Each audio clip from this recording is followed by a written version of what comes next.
The steady beep of the heart monitor had become white noise after 3 days. Room 314 at St.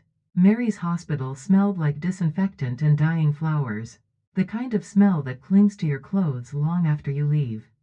Dad lay motionless in the bed, tubes snaking from his arms like he was some kind of machine running on borrowed time. The doctors said it could be hours, maybe days. Cancer doesn't follow schedules. Sarah, you should eat something, my older brother Mark whispered, nudging a vending machine sandwich toward me. You've been here since yesterday. I shook my head. I'm fine. But I wasn't fine. None of us were. Mom had been gone for 2 years, and now we were losing Dad too. At 54, I thought I'd have more time. More conversations. More chances to ask the questions I'd been too scared to ask. My younger sister Jessica sat curled up in the corner chair, scrolling through her phone with dead eyes. She'd flown in from Seattle. The moment we called, still wearing her work clothes from 3 days ago. The lawyer called again, Mark said quietly. About the will. He wants to meet next week. Can we not? Jessica's voice was sharp. He's not even gone yet. Dad's breathing was shallow, labored. Each breath sounded like it might be his last. The ventilator whooshed rhythmically, keeping him tethered to this world. When his body was ready to let go, I reached for his hand. His skin was paper thin, spotted with age and IV bruises. When I was little, these hands seemed huge and strong. He'd taught me to ride a bike with these hands fixed. My broken toys wiped away my tears.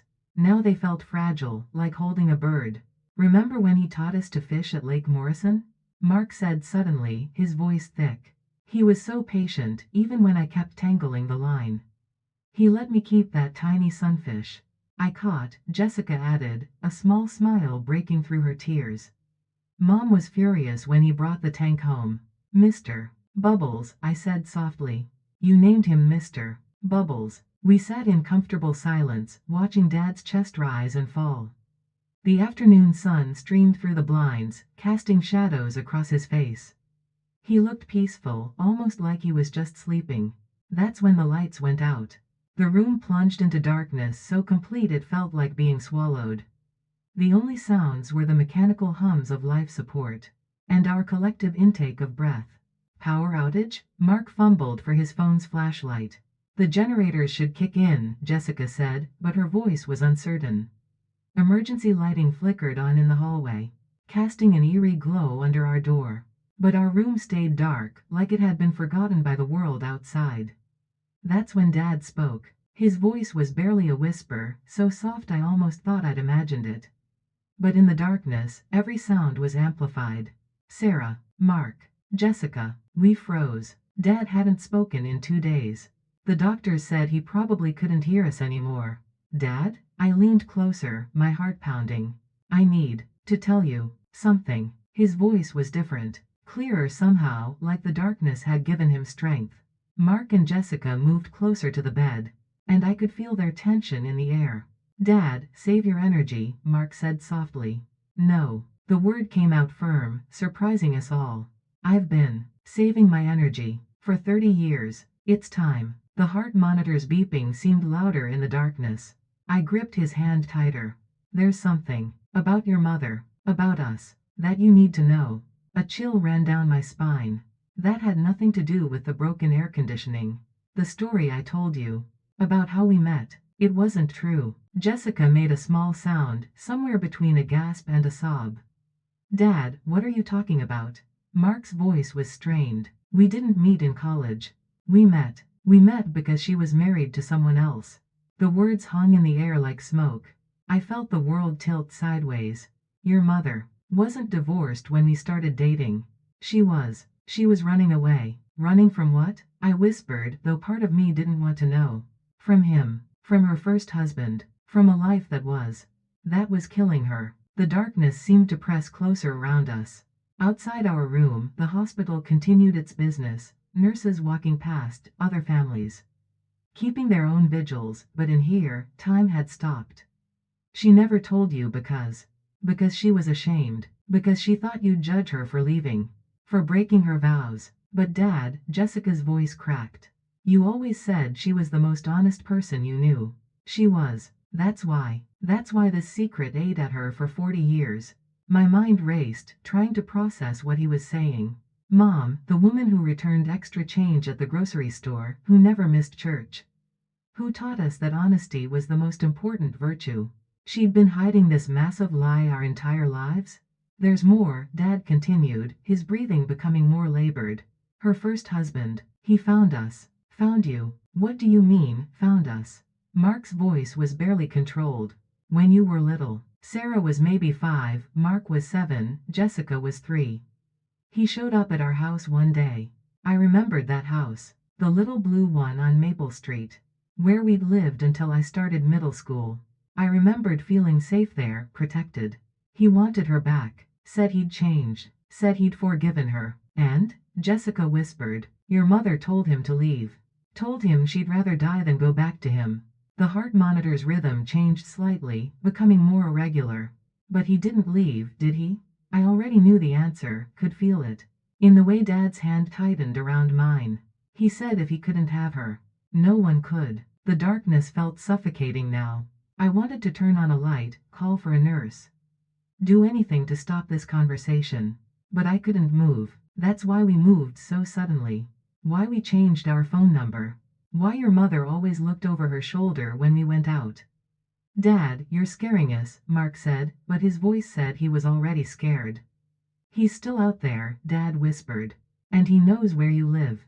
The lights flickered once, twice. Then blazed back to life with the harsh fluorescence of hospital reality. We blinked in the sudden brightness, looking at each other with wide, shocked eyes. Dad's face was pale but alert, more awake than he'd been in days. The reason I'm telling you this now, he said, his voice growing weaker as the machines around him beeped more frantically, is because when I'm gone, he might come looking for what he thinks is his. What does that mean? I demanded, but Dad's eyes were already closing. The box. Under the stairs. Everything you need to know is in the box. His voice faded to a whisper, then silence. The door burst open as nurses rushed in, responding to the changed rhythm of his monitors. But Dad had said what he needed to say. As they worked around him, checking vitals and adjusting medications, the three of us stood frozen in the bright hospital light, processing the bombshell our dying father had just dropped into our lives. In the space of 10 minutes, everything we thought we knew about our family had been shattered. And somehow, I had the feeling this was only the beginning. Dad died 3 hours after the lights came back on. We sat in the hospital parking lot afterward, none of us ready to go home. The box. We all kept thinking about the box under the stairs. But nobody wanted to be the first to say we should look. We have to go back to the house. Eventually, Mark finally said, his voice hoarse from crying. What if he's right? Jessica whispered. What if someone's really been watching us? I thought about Mom, how she used to check the locks twice every night. How she'd peek through the curtains before opening the front door. We'd always thought she was just careful. Now those memories felt different. Sinister. There's only one way to find out, I said, starting the car. The drive to Dad's house felt longer than usual. Every car behind us seemed suspicious. Every shadow looked like it was hiding something. By the time we pulled into the driveway, my hands were shaking. The house looked exactly the same as it had that morning, when we'd rushed to the hospital. Dad's coffee mug still sat on the kitchen counter, half full and cold. His reading glasses lay folded on yesterday's newspaper. It felt wrong being here without him. The stairs, Mark said quietly, pointing toward the narrow staircase leading to the basement. We'd played down there as kids. It was unfinished, with concrete walls and exposed pipes. But Dad had set up a ping-pong table and some old furniture. I couldn't remember ever noticing a box. Mark flicked on the basement light and we descended slowly. The familiar smell of musty air and old wood hit us immediately. There, Jessica pointed to the space under the stairs. Behind Dad's workbench. We moved the workbench together, grunting with the effort. Behind it, wedged into the tight space under the lowest stair, was a metal lockbox. About the size of a briefcase. How long has this been here? I wondered aloud. Mark tried the latch. Locked. Of course. Wait, Jessica said, digging into her purse. Dad gave me this when I graduated college. Said it was Mom's. She held up a small silver key on a chain. I always thought it was just jewelry. The key fit perfectly. Inside the box was a manila folder thick with papers, several photographs, and what looked like a small recording device from the 1980s. Mark opened the folder first. On top was a marriage certificate, dated 1978, 3 years before our parents supposedly met. The bride's name was Margaret Lynn Winters. The groom was Thomas Richard Blackwood. Blackwood, I repeated. So Mom's real last name was Blackwood? Look at this. Jessica held up a police report. Margaret Blackwood, domestic violence call, October 1979. Hospitalized with broken ribs and a concussion. My stomach turned. There were more reports. Lots more. 1980, 1981, 1982. Each one worse than the last. Jesus, Mark breathed, reading over Jessica's shoulder. He nearly killed her. The next document was a restraining order, dated February 1983. At the bottom, in faded ink, someone had written, "Subject violated order. Whereabouts unknown. Case transferred to missing persons." She literally disappeared, I said. She ran away and became someone else. The photographs were worse than the documents. They showed a woman who looked like our mother, but younger and terrified. Bruises covered her face and arms. In one photo, she was in a hospital bed, barely recognizable. "I can't look at these," Jessica said, her voice breaking. But I couldn't stop looking. This was our mother, the woman who had kissed our scraped knees and made us Halloween costumes. And taught us to be kind to everyone. Someone had done this to her. At the bottom of the box was an envelope, marked, "For my children," in Mom's handwriting. Inside was a letter dated just 2 months before she died. "My darling Sarah, Mark, and Jessica. If you're reading this, then your father has told you the truth." I could never bring myself to say, "I'm sorry for the lies, but I'm not sorry for the life they gave us." I had to stop reading and wipe my eyes. Thomas Blackwood was my first husband, but he was never my first love. He was a mistake I made when I was too young to know better. By the time I realized what kind of man he really was, I was trapped. The letter went on to describe years of abuse, isolation, and fear. How she'd finally escaped one night when he was passed out, drunk, taking nothing but the clothes on her back. I lived in a women's shelter for 6 months, working as a waitress and saving every penny. That's where I met your father. He was a volunteer, helping women like me get back on their feet. He didn't know my real story at first. I was too ashamed to tell him. Dad was volunteering at a women's shelter? Mark said softly. He never mentioned that. When I finally told Robert the truth, he didn't run. He helped me get a new identity, a fresh start. We moved to a different state and built the life you remember. But Thomas never stopped looking for me. The next part made my blood run cold. He found us when you were children. Showed up at our house one day while Robert was at work. I'll never forget the look in his eyes when he saw you playing in the yard. He said I'd stolen something that belonged to him, and he was going to take it back. He was talking about her, Jessica whispered. But then he saw you kids, and something changed in his expression. He said I'd been busy. Said it looked like I'd been building myself a nice little family. He wanted to know if Robert knew what kind of woman he'd married. My hands were shaking now as I continued reading. I told him to leave, but he just smiled. He said he'd be back when I least expected it. That he'd wait until I was happy, really happy, and then he'd take it all away. That's why we moved, Mark said suddenly. Remember? We moved right before I started 3rd grade. Mom said it was because Dad got a better job. And she made us practice safety drills, Jessica added. What to do if a stranger came to the door. I thought all families did that. The letter continued. For years, nothing happened. I started to think maybe he'd forgotten about us, moved on. But then the letters started coming. Letters? I flipped through the remaining papers and found them. Dozens of them, postmarked from different cities over the years. All addressed to my beloved wife, in careful handwriting. I opened one at random and immediately wished I hadn't. I know where you are, Maggie. I've always known. I see your children walking to school every day. They're beautiful. They look just like you did when you were young and innocent. Before you turned into a lying whore. Oh God, Jessica covered her mouth. The letters got worse. More detailed. More specific. He knew where we went to school. what activities we were in, who our friends were. He'd been watching us our entire lives. The most recent letter was dated just 6 months ago. I'm getting older, Maggie, and I'm tired of waiting. Your husband looks sick. Cancer, from what I hear. When he's gone, there won't be anyone left to protect you. It'll just be you and me, like it should have been all along. He knew about Dad's cancer, Mark said, his voice tight with anger. He's been watching them this whole time. At the bottom of the box was the recording device.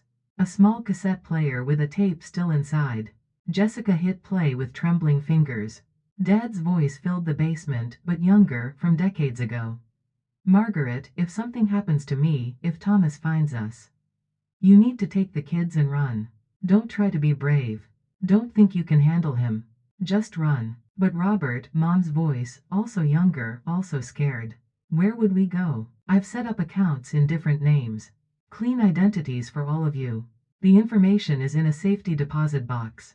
Box 247 at First National Bank. The key is hidden in. The recording cut off abruptly. We sat in stunned silence, processing what we'd just heard. Safety deposit box, I said finally. Clean identities, Mark added. He's still out there, Jessica whispered. And now Dad's gone. I looked at my siblings, saw my own fear reflected in their eyes. Our parents had spent 40 years running from this man, building elaborate safeguards to protect us. And now we were alone. My phone buzzed with a text message. Unknown number. Sorry for your loss. Your father was a good man. Too bad he won't be there to protect you anymore. We should meet soon. You have something that belongs to me. T. The phone slipped from my numb fingers and clattered on the concrete floor. He knows, I whispered. He knows Dad's dead. Mark picked up the phone and read the message, his face going white. How is that possible? Dad just died a few hours ago. Because he's been watching, Jessica said, her voice hollow. He's probably been watching the hospital. Waiting. Another text came through. Don't try to run like your mother did. I'm too old for games now. 24 hours to decide. Meet me where it all began, or I'll come to you. We didn't sleep that night. How could we? Every sound outside made us jump. Every car that drove past felt like a threat. By morning, we'd made our decision. We couldn't run forever like our parents had. We needed to face this Thomas Blackwood and end it, one way or another. The women's shelter from the 1980s was long gone. But Jessica had done some digging online. The building was now a community center in the old part of town. If that's where he wanted to meet, that's where we'd go. We should call the police. Mark said for the 100th time as we drove downtown. And tell them what? I replied. That a man texted us? That our dead parents had a secret box? We don't even have proof he's done anything illegal. Yet, Jessica added grimly. The community center sat on a corner lot, surrounded by chain link fence and dead grass. Half the windows were boarded up. It looked like the kind of place where hope goes to die. This is where Mom found safety, Jessica whispered. 40 years ago, I reminded her. Things change. We parked across the street and waited. The plan was simple: meet him, find out what he wanted, and try to convince him to leave us alone. It wasn't a great plan, but it was all we had. At exactly 2 p.m., a black sedan pulled up to the community center. The driver sat inside for a moment, then got out slowly. Thomas Blackwood was not what I'd expected. He was old, probably in his 70s, with silver hair and a cane. He wore a nice suit and moved with the careful dignity of someone who'd once been powerful, but was now fighting the limitations of age. He looks like someone's grandfather, Jessica said, confused. But there was something in the way he carried himself. Something predatory in how his eyes scanned the area before he walked toward the building's entrance. Come on, I said. Let's get this over with. He was waiting for us in what had once been the lobby. The space was empty except for some old folding chairs and fluorescent lights that hummed ominously overhead. Sarah, Mark, Jessica, he said as we approached, his voice warm and familiar like he'd known us our whole lives. Which, in a way, he had. Mr. Blackwood, Mark said stiffly. Please, call me Thomas. We're family, after all. The way he said, family, made my skin crawl. Up close, I could see he was still handsome despite his age. I could understand how a young woman might have fallen for him 40 years ago. But his eyes were wrong. Cold and calculating, like a shark's. You wanted to meet, I said.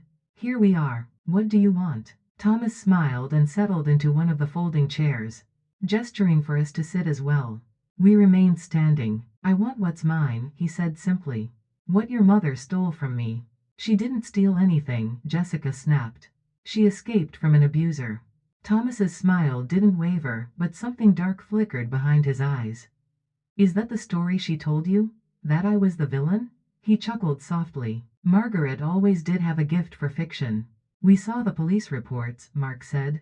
The hospital records. The photographs. Ah yes, the evidence, Thomas nodded.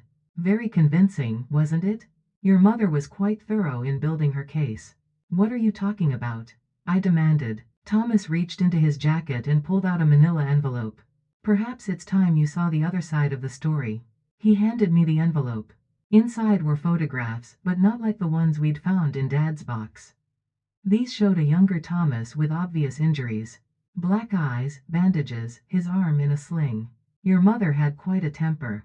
When she'd been drinking, Thomas said conversationally. Which was often toward the end of our marriage. That's impossible, Jessica whispered. Is it? Did you ever wonder why she never drank alcohol? Not even a glass of wine at dinner? Why she got so upset when any of you drank too much at parties? I felt the ground shifting beneath my feet. Mom had been strictly sober our entire lives, but she'd never explained why. The police reports you found, Thomas continued, they tell a story. But they don't tell the whole story. Margaret was very good at making herself look like the victim.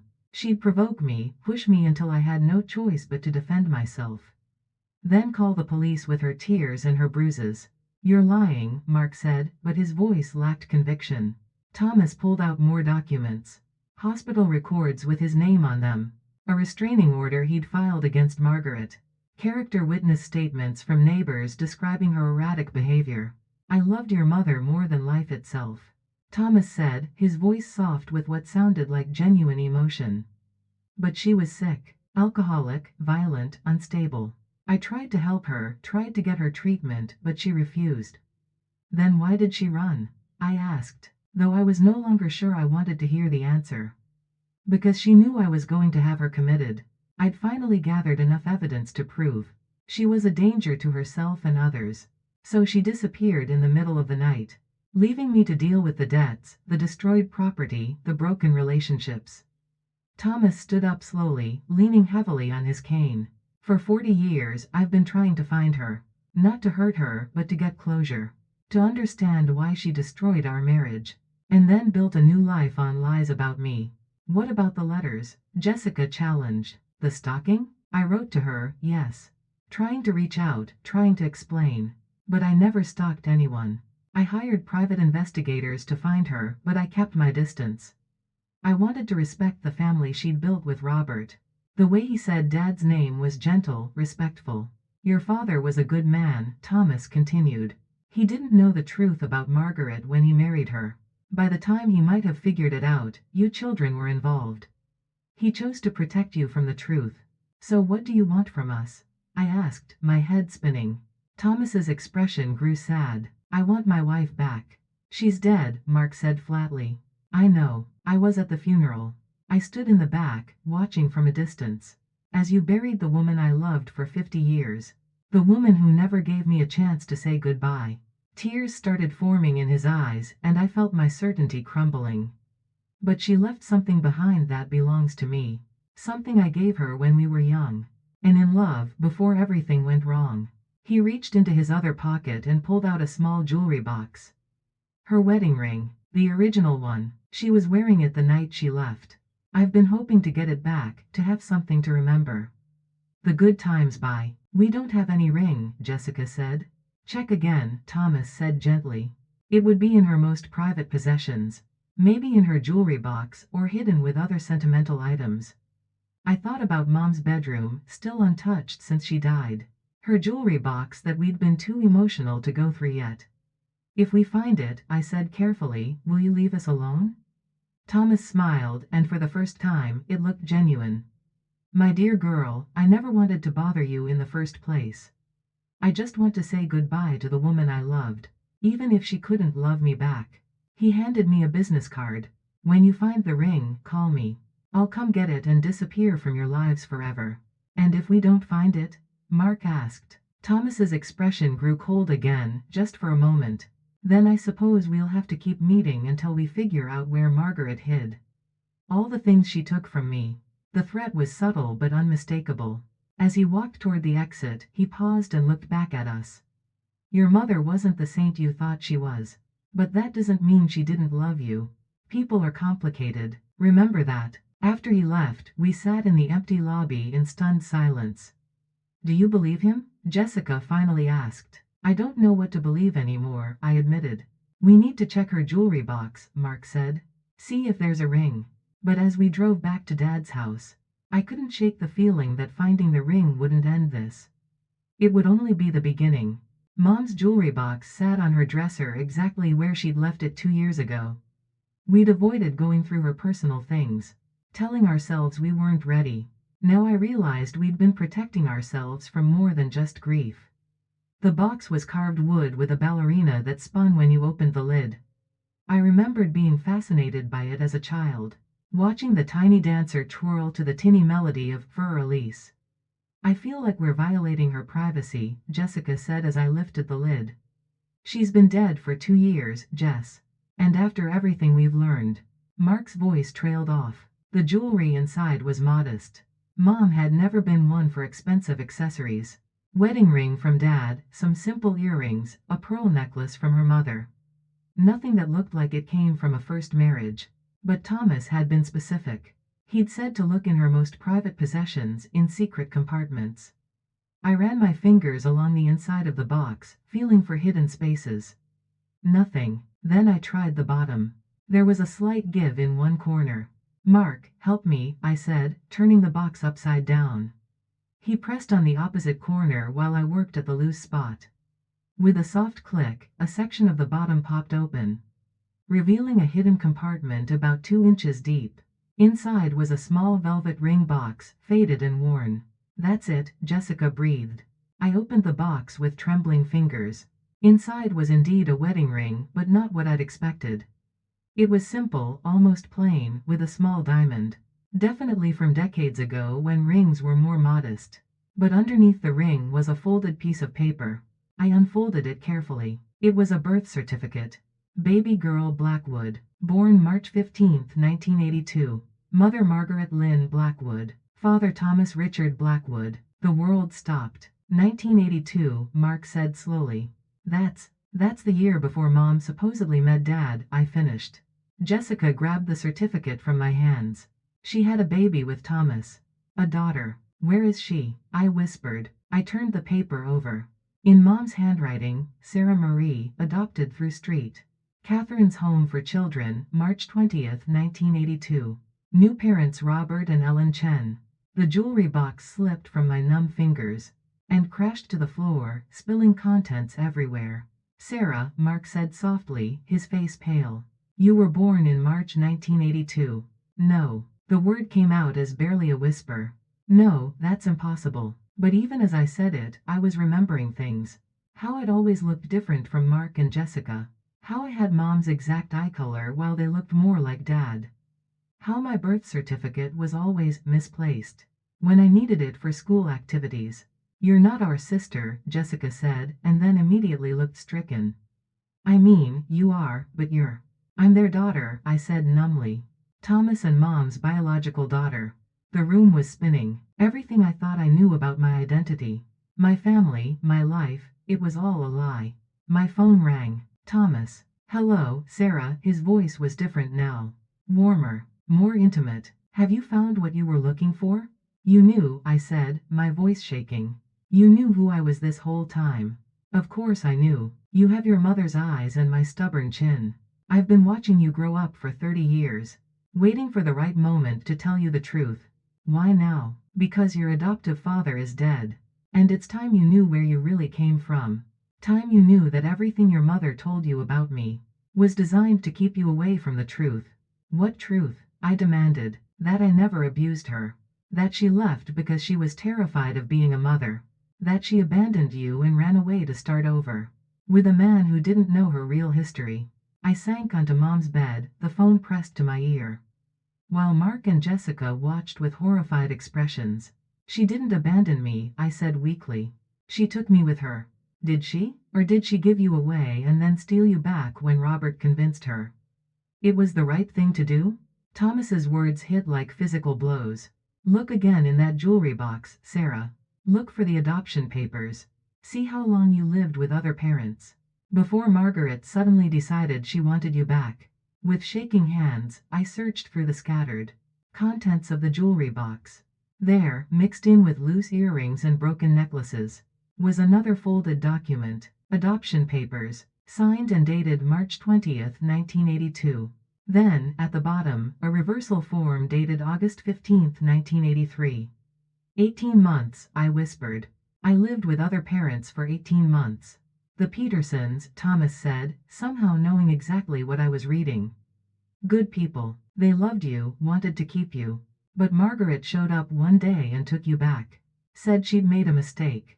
Stop, I said, but my voice had no strength. She didn't want to be a mother, Sarah. She proved that when she gave you away the first time. The only reason she took you back was because Robert convinced her that running away with a child made her look more sympathetic than running away without one. I looked at Mark and Jessica, seeing my own shock reflected in their faces. You're lying, I said, but the evidence was right there in my hands. Am I? Ask yourself this. Why did she never tell you the truth? Why did she let you grow up thinking Robert was your biological father? Why did she make you call her Mom when she gave up that right the day she signed those adoption papers? The phone felt heavy in my hand. Everything Thomas was saying aligned with the evidence, with the strange gaps in my early memories, with the way Mom sometimes looked at me with an expression I could never quite read. What do you want from me? I asked finally. I want my daughter back, Thomas said simply. I want the chance to know you that Margaret stole from me. I want to tell you about your real family. Your grandparents who died without ever meeting you, your cousins who don't even know you exist. I already have a family. Do you? Look around you, Sarah. Mark and Jessica are not your siblings. Robert was not your father. The entire foundation of your identity is built on Margaret's lies. I looked at Mark and Jessica, and for the first time in my life, they felt like strangers. I need time, I said. Of course. But don't take too long. I'm 73 years old, and I've already missed 30 years of your life. I'd like to spend whatever time I have left getting to know my real daughter. He hung up, leaving me alone with the ruins of everything I'd believed. Sarah, Mark said carefully, you know. This doesn't change anything, right? You're still our sister. You're still part of this family. But his words felt hollow. How could nothing change when everything had changed? I need air, I said, standing up abruptly. I walked outside and sat on the front porch steps, staring at the house across the street, where I'd played with the neighbor kids 30 years ago. Had Thomas been watching me then? Had he seen me take my first steps? Say my first words to parents who weren't really my parents? Jessica sat down beside me. Talk to me. I don't know what to say. I don't know who I am anymore. You're Sarah Chen. You're a teacher. You're my big sister who taught me to ride a bike and helped me with my homework and held my hair when I got sick at my first college party. I looked at her, this woman I thought was my baby sister, and felt a stab of loss so profound it took my breath away. But I'm not really your sister, am I? I'm just some kid your parents took in. Stop it, Jessica said fiercely. Genetics don't make a family. Love makes a family. And Mom and Dad loved you. We love you. Did they? Or did they just feel obligated because Mom made a mistake she couldn't undo? I pulled out my phone and stared at Thomas's number. Don't, Mark said, appearing in the doorway. Don't call him back. Don't let him manipulate you. What if he's right, though? What if everything we believed about Mom was wrong? Then we deal with it together, Mark said firmly. As a family. The family we've always been. But as I sat there, holding the birth certificate that proved I was someone else entirely, I couldn't shake the feeling that Thomas was right about one thing. Everything I thought I knew about my life had been built on lies. The question was, what was I going to do about it?